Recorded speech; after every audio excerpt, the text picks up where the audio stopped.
Great. Thank you so much, Neha, and thanks for the kind words, and welcome to all my fellow panelists. Uh, just to set a quick context before we dive into this discussion, uh, the pandemic obviously has affected, sports in a pretty big way, and fantasy sports in particular, which is dependent on live action, obviously got impacted, particularly during the initial lockdowns when some of the major sports pretty much went offline. But what was interesting is, very quickly, most of the operators sort of expanded their offerings to start offering long tail sports, to start offering, going deeper into the kind, into various genres of sports to essentially keep, the sports fan engaged. And what we saw and heard during that phase was the hunger for sports was so much within the fans that even a lot of these non-traditional, output in terms of sports also saw a fair amount of traction during that time frame. Subsequently, when cricket and football started returning, we saw a huge bump up again in fan engagement that sort of started to happen. But what is more interesting for me to explore today is one of the things that we started noting is that as the fan engagement has evolved over time, and particularly during the whole pandemic phase, while we all know that fantasy sports derives its foundation from live sporting action, the other side is also starting to see effect where fantasy sports is having a knock-on effect on sports viewership, sports engagement, and sporting culture. And that aspect of fan engagement is something that I'm keen to explore today. So we will today talk a little bit about how fan engagement has been evolving. What are the kind of learnings that various sports and platforms have had during this phase, and how the whole online and offline integration towards fan engagement is evolving, and two, how fantasy sports in particular has been contributing to this evolving fan engagement, and how do we see that moving ahead as we look to the future. So with that in mind, Bhavit, let me come to you. Like I mentioned, at the beginning. So obviously, there were phases last year where fantasy sports, struggled with lack of sporting action, particularly around cricket and football. But we saw a lot of new sports coming in, long tail leagues coming in, and a number of initiatives by platforms to keep the fan engaged during that phase, right? So just want to understand a little bit about from you on that in terms of how have the last 18 months been for fantasy sports platforms. What are the kind of initiatives taken? What are the kind of learnings that you've seen, and how do you think that will play out as we look forward?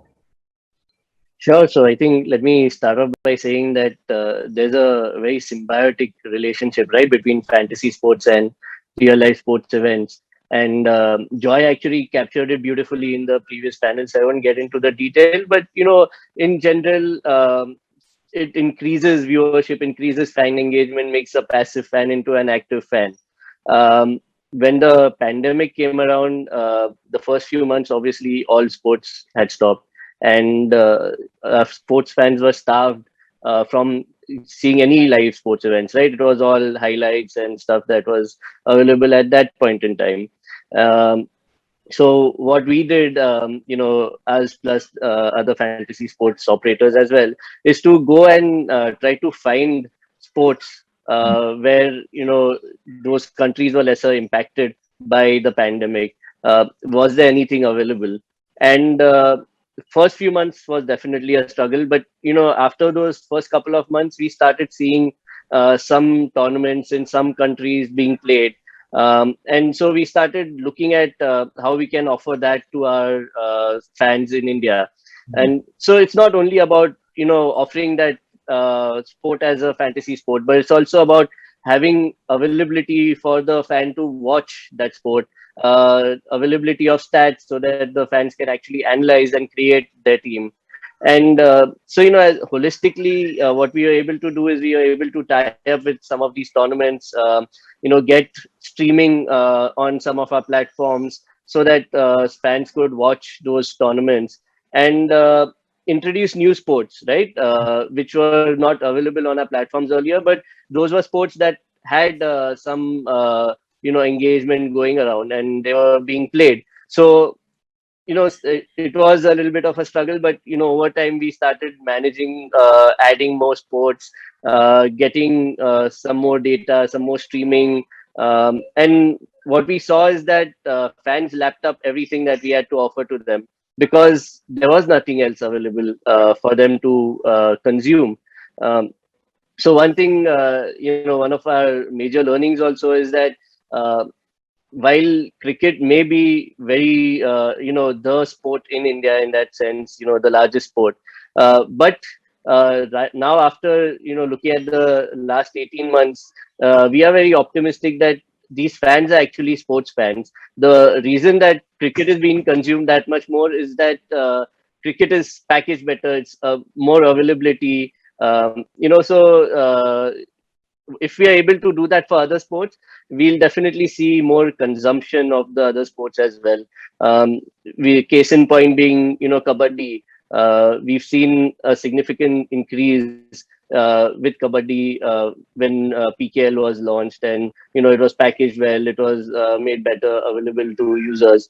We'll talk about basketball and football through the conversation with Sid and Kishore as well today. Sports fans have started engaging much more, and because they're playing fantasy sports, these fans are viewing also sports much more, because not all matches may be as exciting as your India England second test match, right, which goes down to the wire. But at the same time, in a dead match, if I've created my fantasy team, I want to see that my player who's coming on, how is he performing, right? And that'll give me a cue for creating my team for the next match. So it's been a lot of learnings. I think all of us as an industry have taken these learnings, we've incorporated into our platforms. And one of the other things that we've also seen is on the humanitarian side, right? A lot of sports athletes have been impacted by the complete stoppage of sports in that sense. And us, along with the other fantasy sports operators, have tried to reach out and help these people in as much way as possible. So, for example, what we've done is we've actually launched a Back on Track program, where we've tried to reach out not only to athletes, but even people in the ecosystem, right? People like umpires, referees, even people who take care of the grounds. And we've tried to see where people needed support and how we could support them. So, obviously, we've been built on sports. We wanted to give back to sports, and this was a great opportunity for us to do that. So, Bhavit, a couple of angles I just want to explore, and I think the first point is just picking off from what you mentioned, right? As you started offering newer leagues, newer sports, packaging them better, one of the questions that I want to understand is, if you look at it today with cricket and most other larger sports back in action, are you seeing some level of sustainability still for some of the other sports, the smaller ones which were introduced at that point in time, or is that was just temporary to fill in the gap that existed? No, we are definitely seeing a sustainability. So the baseline has gone up, right? While there was a certain baseline for these sports earlier, once this pandemic struck and people got more used to also playing for these sports, the baseline has gone up. So, as a percentage, we see that there's more adoption for these sports, because people have started following and enjoying these sports as well. So, as I said, that's why it makes us very optimistic to feel that, these fans are not only cricket fans, they are sports fans. Understand. No, fair enough. The other point I also wanted to just understand a little bit, and I think we've spoken about it in the past, is about the whole ecosystem around fantasy sports, right? And particularly the efforts and the organizations and businesses that are coming up around research, data analytics, to empower the users with far more insights and knowledge about the sport than they would ordinarily have had, right? So how are you seeing that aspect play out? And again, how critical do you see that as a long-term fan engagement opportunity? No, absolutely. I think that ecosystem has grown only larger. And I was looking at some of the numbers that Prashant presented in his report today on the indirect revenue also that the ecosystem is earning as the fantasy sports business is also growing larger. I think there's a huge requirement for that ecosystem, and I think the ecosystem players are doing quite a good job today at providing that the gaps that they see in that ecosystem market to fans, right? And you spoke about some of them, right? Like your stats. Now stats is really important for creating the team. If you know what kind of stats of a specific player, you will be able to be more informed and create a better team. And today, while basic stats may be available, you see that people over time will start getting those stats at a more advanced level also. So for example, and Sid can back me up out here, if you see stats for NBA, right? NBA, because it's an American sport which has had fantasy sports for 20 plus years, you look at the kind of stats available there and it's amazing, right? Every single play will be captured and searchable in a customized manner. So we are getting there with other sports as well.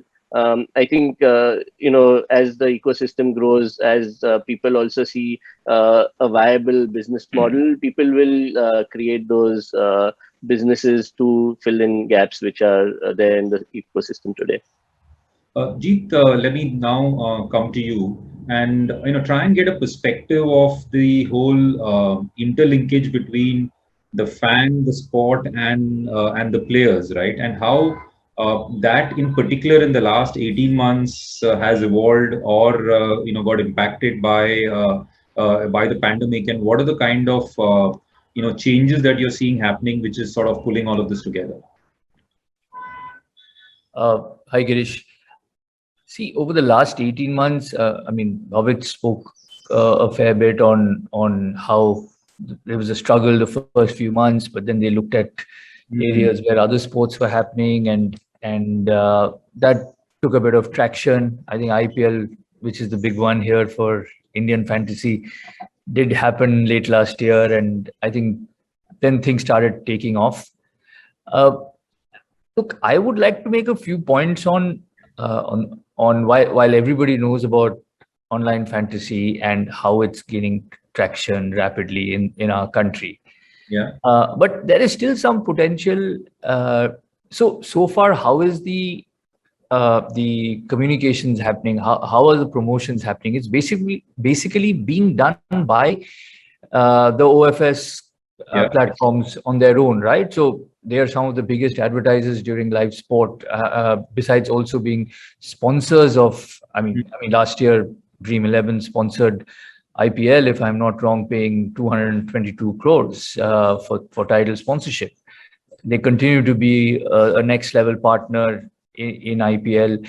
There are others like MPL who jump on the bandwagon since kind of Dream 11 has blocked them from IPL Central partnership. They try to get on with some of the teams associating with KKR and RCB, go to other leagues in the world here, there. So all that is happening. But I go back, in my experience over the last 20 years, where a lot of brands would engage with sporting events to reach to the fan, reach to the consumer. So the good old days, Pepsi would have some promotion with something linked to the crown, where below the crown there was something, or they would print something on the cans when Pepsi sponsored IPL after DLF. After the first 5 years, Pepsi were sponsors for 3 years, and I was closely linked with that association. We had structured that whole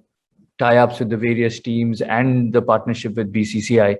And they really leveraged it very well on on their products as well. So I Wow. was thinking today, does it present an opportunity for some of these OFS platforms to partner with some of the traditional, if I may call it, companies who are still associated with the game, and take the communication, take the promotions, make it more wide reaching.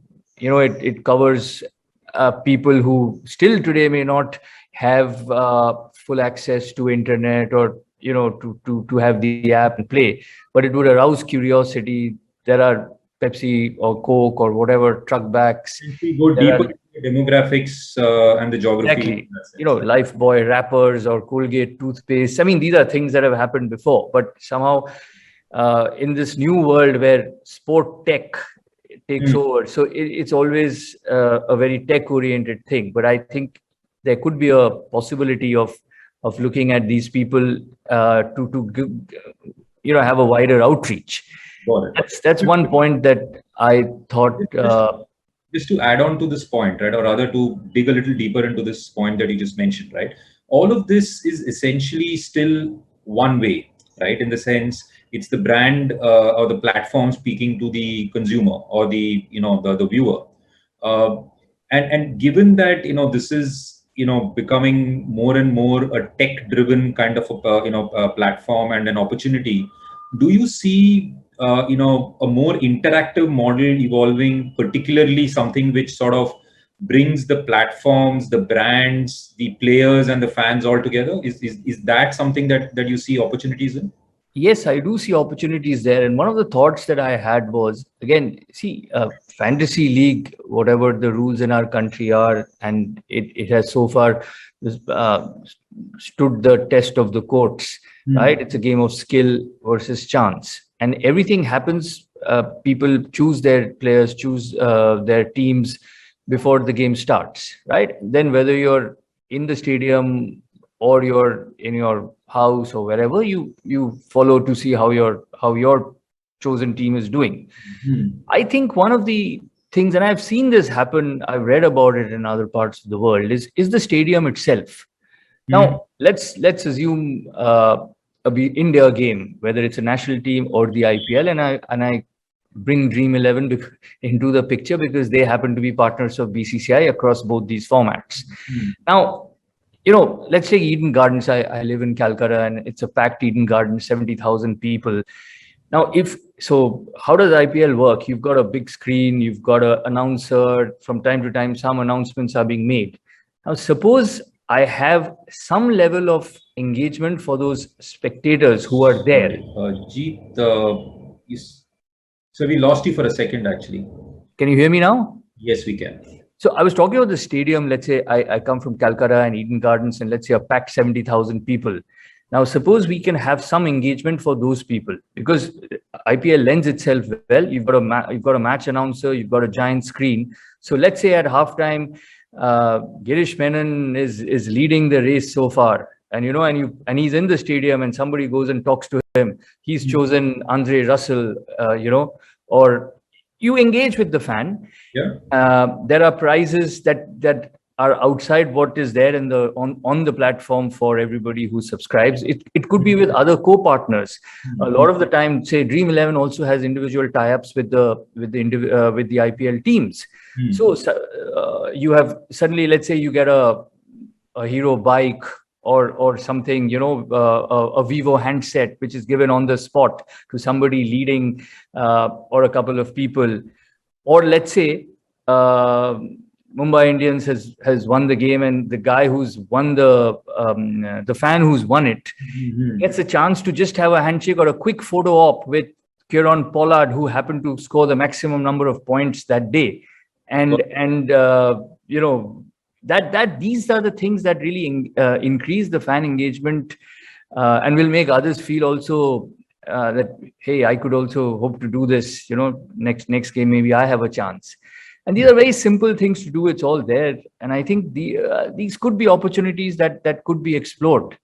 True. No, I think it's a fair point. And no, I think it just tells us that as tech becomes more integrated into sports viewing and delivery, there are greater opportunities for greater fan engagement and interaction. And I think some of these examples that you mentioned are just starting points, right? I'm sure there are lots more that can be thought through on this. Yeah. And I just want to make another point here. I keep coming back to Dream 11 because I follow them closely. See, right now, what does their sponsorship give them? The sponsorship gives them basically, from a visibility perspective, a logo on the field or on the grass, and some LED boards. But today, with virtual platforms also coming into virtual advertising coming into play, and I saw that happen in the India versus Australia series. So Dream 11 says, "Have you chosen your team?" And another message comes, "Download the app now."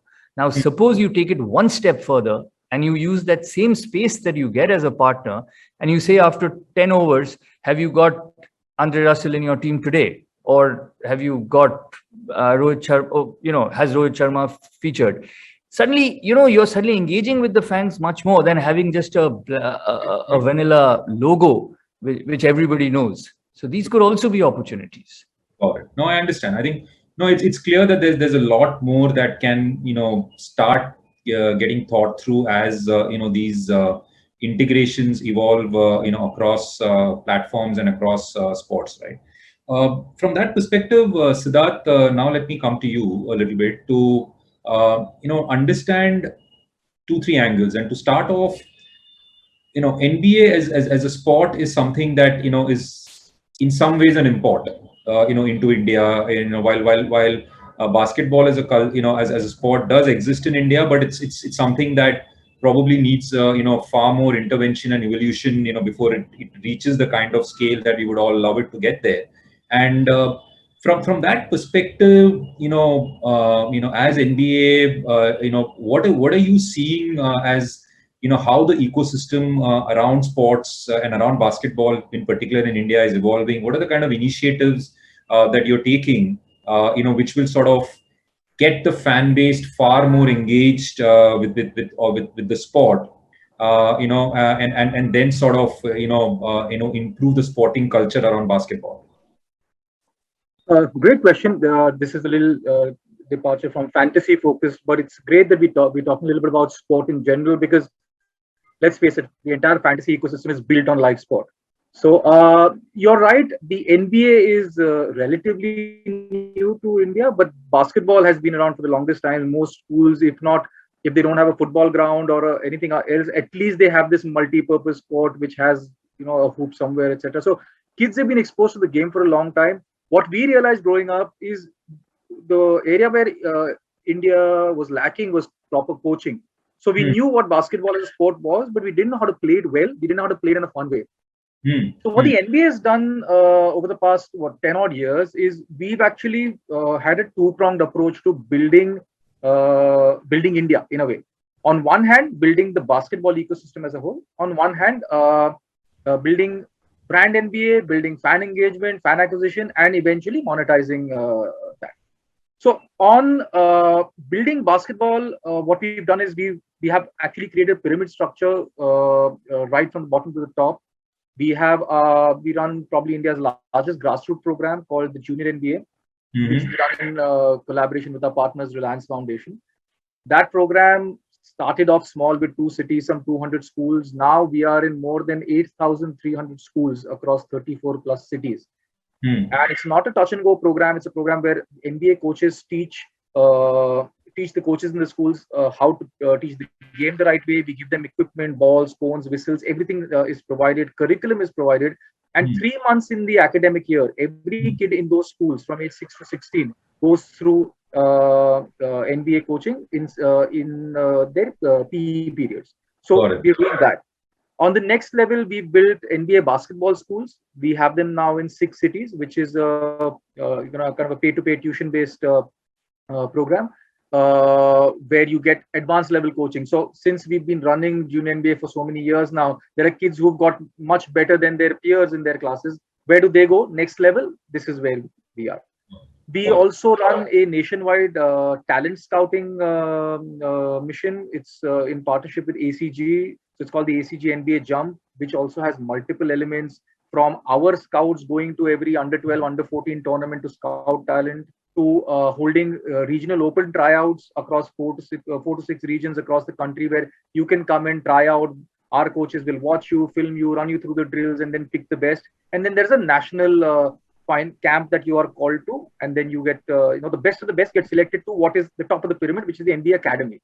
Understood. So we built all that, and the NBA Academy is fully scholarship based, where we've got kids getting trained for the international level, and we've sent now more than 12 kids to the US on US scholarships, and one of the academy graduates also played in the NBA G League and the NBA Summer League for the first time in the past year. So we've done all of that on the ecosystem base. Understood. So now coming back to the whole linkage with the fantasy sports, and I think Bhavit mentioned this in his points earlier. In the US, it's NBA obviously is huge, and the fantasy sports ecosystem around NBA is also again a fairly evolved ecosystem, and fairly evolved platforms in terms of how they sort of integrate with the sport. Just want to understand some of the learnings or interesting things that you've seen in the US in terms of the whole fantasy sports and basketball integration, and how do you see that? Do you see opportunities for that being leveraged out in India? What we've realized is the fans and fan behavior in different parts of the world is very different. Across every aspect in which they engage with the league or with the sport, and that can be seen in the way they engage with fantasy as well. So, there are the UK market, the US market, they were very strong with the traditional commissioner style season long fantasy. There is commissioner style, there is non-commissioner style as well, but that's like season long fantasy where you need to be invested in managing your team, etc., throughout the season, right? And in very, very mature markets, that was the leading thing. But what we've seen increasingly in emerging markets where fantasy was not really existent, let's say 6 years ago, 8 years ago, is daily fantasy, because that doesn't need that season-long investment. Every day is a new investment for the fan. Exactly. Every day is a new start for you. All you need to do is focus your energy on getting that team selection right, and you could win. So that's something we've seen a lot. What we have seen definitely is when a fan has his skin in the game, it makes a massive difference in the way they consume the sport. So globally, we've obviously seen this, but specifically in India, we've seen a steady increase in our TV viewership as well as time spent over the past 4 to 5 years. More importantly, our direct-to-consumer platform, which is the NBA app and the NBA League Pass, wherein as a subscriber you get to watch all games live and on demand, that has seen a massive jump. In fact, in some years we've seen a doubling year on year in terms of subscriptions and also time spent. And I think the reason why that we feel is driven to a great extent by fantasy fans is because that platform has the ability, while you're watching the live game, to also slice and dice player stats, historical performance in this game itself, look at it in various different angles, and hence not only monitor what your team is doing right now, but also pull out tips for what you're going to do in the next game that you choose to play on fantasy.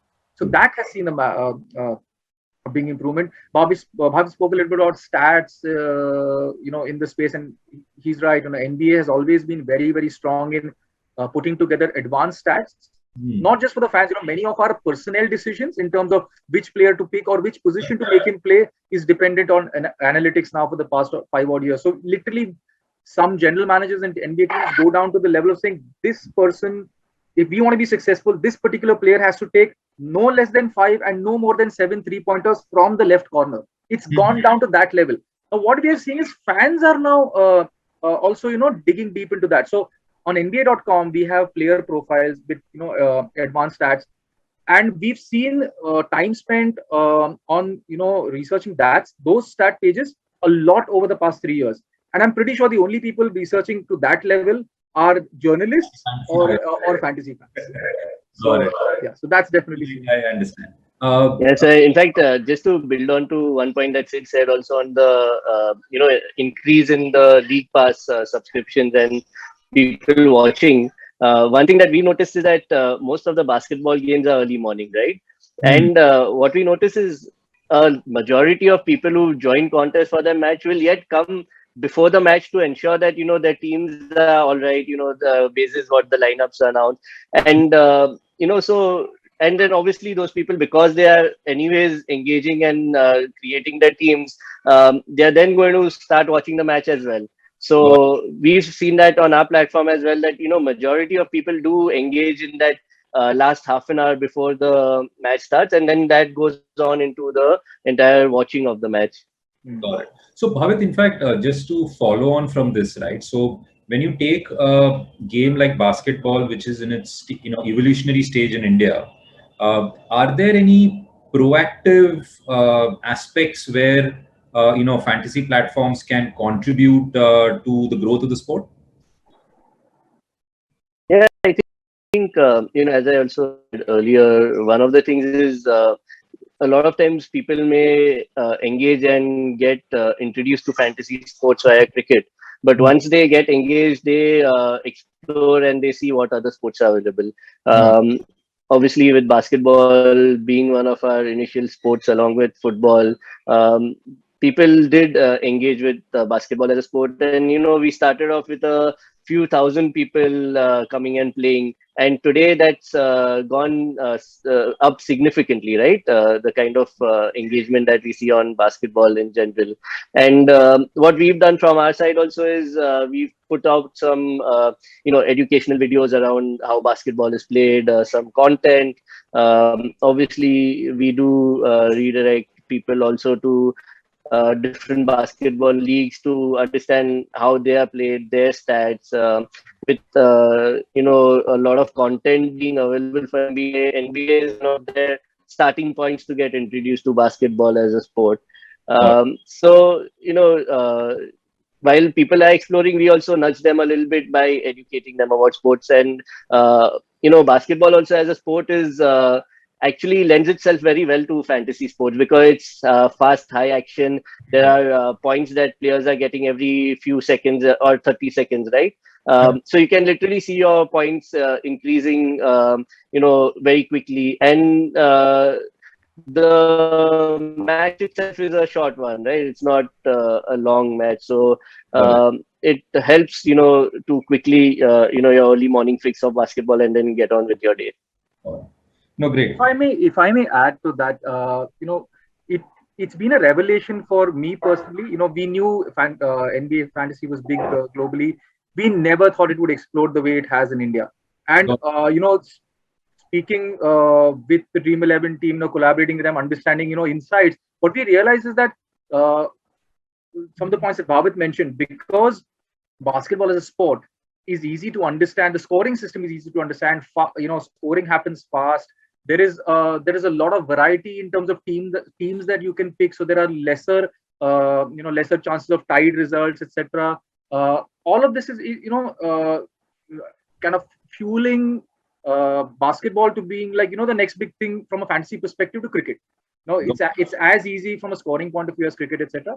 And the other point was the whole morning slot, because what that does is there is barely any competition in sport in the morning slot in India, right? So that has actually been a big blessing from a fantasy point of view, because what we've seen most fantasy users that they're playing NBA fantasy in the morning, and then they go on. They have enough time to go on and play cricket fantasy or football fantasy in the rest of the day. Come back the next day to play NBA fantasy. So there is no clash per se. That helps us a lot. Understand. No, I agree with that. Coming to actually Kishore, your perspective. So, football on the other hand is a far more mature ecosystem within India, right? But as you start looking to engage with the fans, with players, and with building the wider ecosystem, and I wanted to understand a little bit more from you in terms of what kind of role do you see fantasy sports platforms playing there? And I understand you've been working with Dream 11 to explore that area and to do a number of initiatives around that. So just want to understand how that sport evolution is being built on. Both Kishore from you, and then maybe Bhavit, you can also add on to that. Yeah, thanks, Girish. Obviously, by now, I think there is no debate that there is a strong correlation between, say, fantasy sports and the success of the real sport which is played offline, and and the way the whole world is going digital, all industries are going digital. I feel personally, the fantasy sports segment has been like the torchbearers for that movement from, say, offline consumption to online consumption. As far as and in terms of direct impact, in terms of direct initiatives also, like you briefly mentioned, Dream 11 and us, we are working very closely to select and scout for some of the most talented players, young players between, say, 11 to 15 years of age, from all across the country. Say from there are kids from Manipur to Meghalaya to, say, down south Kerala, Odisha, and so on. And we are trying to give them like the best of the facilities, not just the football training bit and exposure to competitions, but also their full-fledged education, their nutrition, accommodation, etc. So basically, for a sport like football, which has been really, which has a rich history, and there are clubs which are more than 100 years old, multiple clubs across the country, and there's a huge participation at the grassroots level.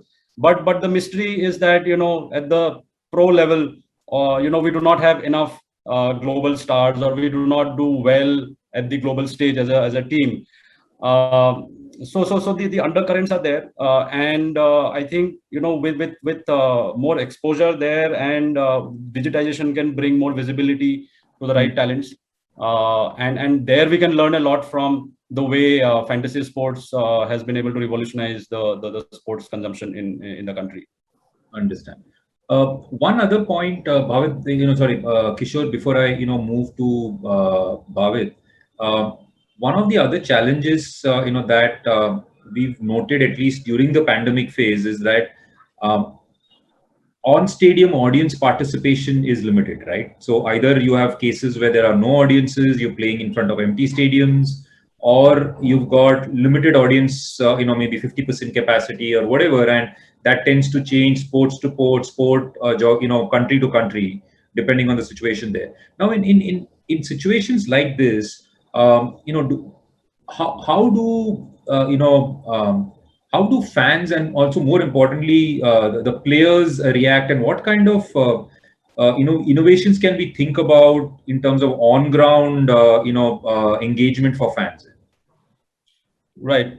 So there are two ways to look at it. I mean, we tried to experiment with two things during this whole last 16-18 months. One is that the on-field performance of a player actually depends more on what the player does off the field than what the athletes are practicing on the pitch. So regulating and making them do the right things, eating right, sleeping right, training right off the field also becomes very, very important. And this pandemic time actually showed us glimpses of that. So what we did was, for instance, we tried to we created an app so that we could help, especially during the first few months of the pandemic when people had no clue what was going on, for the children to train at home. And this was like a very engaging app with video sessions and live and so on. So that was one part. The second part was with the unlocked one happening. What we could do was also create bio bubbles. So we saw that these matches, big tournaments, etc., started happening, in the form of in enclosed spaces. In the same way, for the ones who were really serious, who wanted to continue to train, we created bio bubbles within our residential complexes, so that their training could happen, uninterrupted. So that was pretty successful. But now, like I mentioned a little while earlier, that the whole world is moving towards the digital space, and we are no different, and every industry has to do that sooner than later. And this whole movement from offline to online is something that we are we have been working to do as well. And then there we take a lot of learnings and inspiration from success stories like Dream 11. Because building a community or a digital community, there are certain things that need to basically fall in place, and we are trying to do the same with the thousands of players and coaches that we have trained offline. How do we get them online so that we can guide them better off the field, and ensure which could ensure that their habits are much more productive, and the improvement is, say, at least 30 to 50% better than when there is no regulation of what they're doing, or no guidance. I won't say regulation, but say no alignment in what they're doing off the field. So it's a very interesting way, the whole gamification of sports consumption. Just imagine if the way we assess players for fantasy games, it is all about assessing the players and predicting their performance. It is no different from what a coach does day to day. So we can have an objective set of objective way to assess the potential and the performance of the players. And if we could apply the same, or similar methods to youth players and grassroots players, in addition to like the way a fantasy sports platform does for professional players, we could really bring in a lot of exposure to these budding talents. We could bring more transparency to their selection and their progress and so on, which I think could really over the coming years could really revolutionize the way grassroots sports is conducted today. Great. So just running a little short on time. So what I would like to now do is maybe hear from each of you a little bit on a very specific aspect in terms of looking forward. How do you see the role and opportunities and innovations that can be brought on for fan engagements, particularly by leveraging fantasy sports in terms of on a more deeper level engagement with fans and greater interactivity with fans, right? So maybe Bhavit, we can just start with you in terms of how do you see this as we go forward. Sure, I think in fantasy sports itself, gameplay has evolved a lot over the years, and there's a lot of scope of innovation. And in the previous panel, they spoke about how AI/ML can work, but apart from just fantasy sports, it's also the ecosystem that will see a lot of innovation, and that's where I think I'm most excited about. Whether it be on the streaming side, whether it be on the stats, or even things like Kishore spoke about it briefly about that entire online offline integration where coaches can be discovered online. There can be a similar set of algorithms to get players identified. So there are a lot of these other allied industries, and some of them where we've invested in as well. One of the other ones is even the sports travel and experiences where post the pandemic, people can actually get to get that real life experience of actually watching a sports match. So someone who's engaging with, say, NBA, for example, never watched a basketball match, can that person get an opportunity to watch a basketball match, right? And actually NBA has done a great job in that sense. Also, they've got NBA, a couple of exhibition matches in Bombay, and we tied up with them to get a few of the fantasy sports fans also to go and watch those matches. So it's the entire ecosystem which will see a lot of development, a lot of innovation, which will enhance the fantasy sports experience overall. And that's really, I think, in the future what excites me a lot. Jeet, maybe your perspectives on how do you see innovations around this, and I think you've spoken about a couple of them, but just thinking through from a longer term perspective, this whole technology intervention, the whole digital angle and moving offline to online, the fantasy sports element coming into all of that, how do you see all of this playing together from a fan engagement perspective?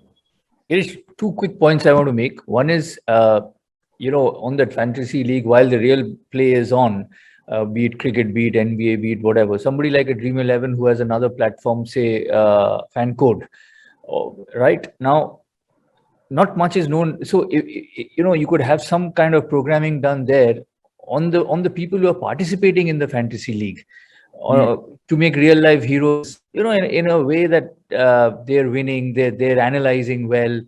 A bit like what happened in PUBG, where out of nowhere suddenly some people became well-known names, but of course they were actual gamers. But here, while the real play is on, but suppose Jeet Banerjee or Girish Menon is doing well, we've analyzed well, we are interviewed on their other platform. So it'll bring a lot of these fans who play this game into that platform. The other quick point I want to make, and Bhavit has talked about, other than cricket, he's talked about other sports that are coming in and they're gaining traction. One sport I'd like to mention, I mean, it fits in beautifully with sport and tech, which is chess. India, just to put things in perspective, Vishwanathan Anand was the first grandmaster 20 odd years ago. Today, we have 69 grandmasters. Right. Magnus Carlsen has gone on record to say we are the next big chess superpower. It lends itself beautifully with sport and tech, chess as a game. Betting companies, which were the precursors to fantasy league, in the sense when there was no fantasy league, you could only bet. Somebody like them have already come and started. There's a company called Superbet out of Romania, which has started sponsoring big chess tours, big chess tournaments. Sorry, and one of the biggest successes post-pandemic has been the Magnus Carlsen online chess tour, which is happening all over the at different parts. They've actually formed a full tour with players, and which has done exceedingly well. There's a Play Magnus group which is now getting into chess and technology in a big way. They're now a listed company in the Euronext stock exchange. I feel that this is something, and I know that the All India Chess Federation is also trying to look at a chess league. We have a lot of youngsters, and it also encourages the youth to come in. So perhaps something that can be looked on as a sport that could come in and actually has potential to have a fantasy league. I understand. No, that's quite. So by the way, just a quick snippet, since Jeet mentioned Magnus Carlsen, he's a massive avid fantasy sports player. He plays fantasy football a lot. Yes. And Bhavit, he's been professing this thing about chess also in a very big way. There's a Play Magnus group. Perhaps someday we can talk offline. And I feel there's a great potential for you to embrace chess and make it a fantasy league sport. Siddharth, just your perspectives then in terms of how do you see this evolving, and maybe some learnings from some of the global markets also. Innovations and evolution of the platform itself, Bhavit and others in the other operators are, the best to speak about that. The way we look at it from a sport league point of view is what are we doing in the ecosystem, right? So just for NBA fantasy, we include Dream 11 is like a part of the extended NBA family for us. So, we include them in every major campaign, etc. They get prominence there and all of that. We also run NBA fantasy segments on our wraparound shows every weekend, where we recap from a fantasy perspective performance of the previous week. Our experts give tips for the next week. So you're encouraging viewers, on one hand, encouraging viewers who've not tried fantasy to try that, and on the other hand, fantasy users to come and view the shows as well. So it works both ways. We've obviously created how to play videos, introducing the concept of fantasy to NBA fans, and other videos introducing NBA to fantasy users who are otherwise used to playing other sports. So again, we are cross-populating across fan bases. One very interesting thing we did just this past NBA season was we created face-offs between the Dream 11 user base and the NBA fan base, saying, y'all, here's a game, a marquee game every few days. Each fan base through voting picks their teams, and then eventually after the game we see which team actually picked better, and then those folks who chose that are rewarded. So again, now you're creating banter, creating healthy competition, fun competition between two different fan bases whose area of overlap is NBA fantasy on Dream 11, right? So that's something interesting we created. Bhavit mentioned, we give a lot of opportunity for super users of fantasy to engage with the NBA on multiple facets. So the first time we did NBA India games in the country, we had NBA fantasy users in the arena, watching basketball live, NBA basketball live for the first time. Every year we, provide opportunities for Dream 11 to bring these super users to NBA games in the US, to our most coveted event, which is the NBA All-Star Weekend, etc. So a lot of that is what we do to build the ecosystem as a whole. And then obviously Dream 11 takes over the role in terms of how to implement that on the platform itself. Kishore, closing thoughts from you on? Yep. So, personally, I'm on a personal mission to, kind of digitize the entire football ecosystem. So earlier, when I, used to work with the All India Football Federation, we digitized everything that we did, both internally, externally. So as of today, hence every single player, every single match, referee, coach, match official, match commission, everyone is a digital entity now. And there are like thousands of matches that the federation organizes every year across the whole pyramid of the ecosystem. Now, as part of my own venture, which is Enjogo, so we are trying to build so one of the benefits of having all these people digitally present, is that once you start getting the data, you can also build.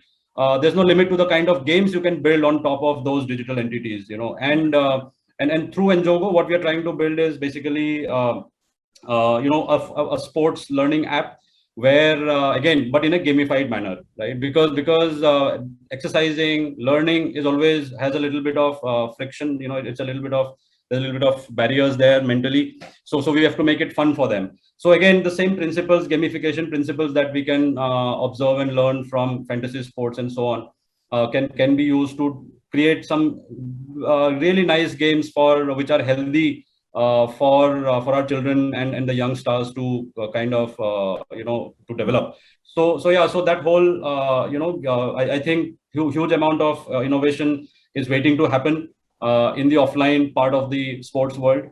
I mean, the next 5 to 7 years is going to be very, very exciting, in my opinion. Thank you so much, Kishore. We've sort of run out of time, but I think it's been a great engaging session, and I think clearly what comes out is like Bhavit mentioned at the beginning, there's a symbiotic relationship between sports and fantasy sports, and as fantasy sports evolves further in India, I think this relationship is only going to deepen, and it will enable sporting culture to go deeper and wider into India. So thank you so much, to all the panelists for their time and their views. It's been great talking to all of you guys, and thanks.